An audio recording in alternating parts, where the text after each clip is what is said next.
Nous sommes dans le cimetière de Mézières, sur la commune de Mézières-sur-Pontoin, et je suis ici pour vous poser une question. Le nom de Mézières, qui s'appelait jadis Mézières-sous-Ballon, est associé à un événement important de la Seconde Guerre mondiale, lequel?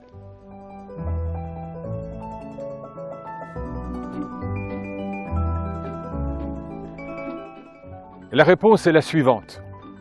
C'est à Mézières que pour la première fois, les troupes de la 2e DB de Leclerc se sont trouvées en contact avec l'ennemi. Mézières est la première commune à avoir été libérée par les troupes de Leclerc au combat.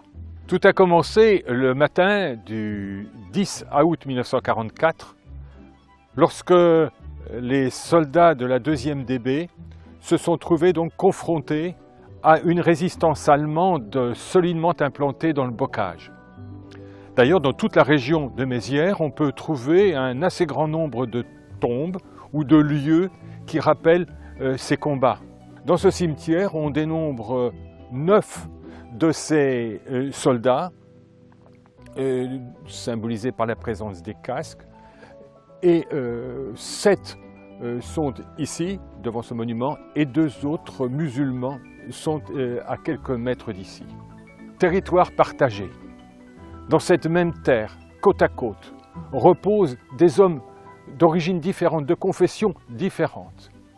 Tous, quel que soit leur lieu de naissance, on y trouve un arabe, on y trouve un polonais, on y trouve un espagnol, des étrangers donc, tous unis pour la défense de notre pays. Et tous reposent ici, dans une sorte de fraternité de l'au-delà.